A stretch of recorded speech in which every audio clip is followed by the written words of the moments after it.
Hi, I just want to say thank you so much for the hard work last night on the student-led, family-involved IEPs. I really left feeling like it was a great class. Dr. Kelly Amper was there to observe me teaching, and she was really excited about the engagement that she saw and how well prepared you were for those meetings and for the discussion afterwards. So thank you for the hard work that you put into that. It is really showing that you're developing as to be some really great special educators. All right, I'm going to take the video off and go through the resources this week because we do have quite a few. So some of the things that I added today was the feedback on the IEP meetings. And let me just pull that up so you can see what I did. So I've gone over, I'm not going to go over this because I went over it in class, but let's just pull this over here. Oops, wrong direction. There we go. Whoops, I don't know why you're there. What I did was I split it up into personal touches to the IEP. So that's the student-led, family-involved, the collaboration piece, having student work examples, avoiding jargon, no acronyms, and to explain what the different terms mean is really important. And then having the student, instead of just kind of going through and giving their full report, instead having them break it up into the different parts of the meeting. The next thing is organization. And so I talked to you last night about having the agenda and you break it up into time topics. Then you have the timer actually say like, okay, we've got 5 minutes for strengths, 10 minutes for this, for goals, whatever it is. You can decide how you want to schedule your hour-long meeting. With an opportunity for further discussion at the end. Making sure that everybody has roles, that you go over the norms before the meeting, and that you have figured out everything that you need for a pre-meeting. So that might be things from the families, things from the parents, or from the student, getting them ready so that they're able to do that. Maybe reports from the experts or licensed support providers. And then also making sure that you schedule the IEP for a date that gives the parent enough time to kind of review the IEP and everything else. So really watching those compliance dates. And then I went through and did more of the legal ethical stuff that we talked about. And here it's like the types of IEPs, other meetings that you might have that aren't official IEP meetings, making sure that you go over the procedural safeguards. And, that's something that you could do in a pre-meeting is just giving kind of the cheat sheet or an overview of the procedural safeguards so that once you hand them over, then you've done your legal part in the meeting, but that, the parents also know they can come to you for questions.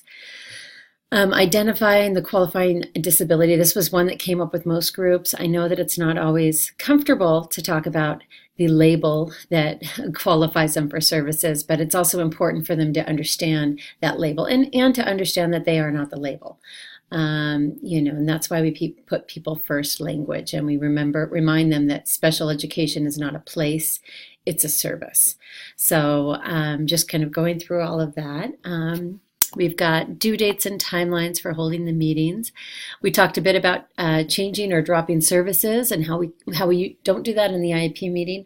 One thing that I was thinking about last night when I was driving home is I recommend if you think that there's a chance that they want to drop a service, then I would immediately contact the district and let them know that might come up in the IEP meeting so they can send somebody also to the meeting if possible.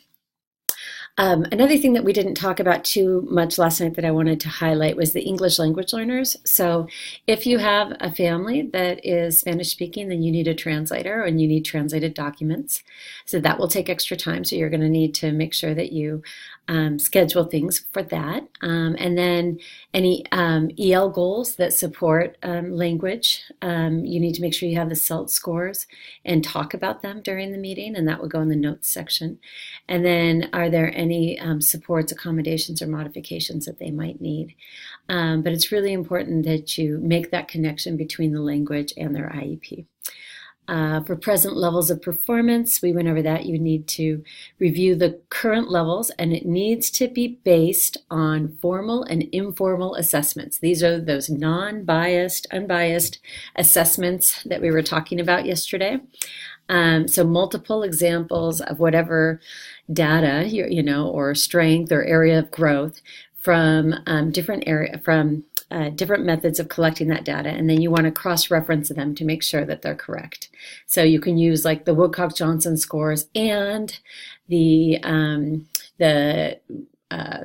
unit tests from the math class and compare those two to say, yes, this is the level or this is the area where this student needs help. And these are the specific types of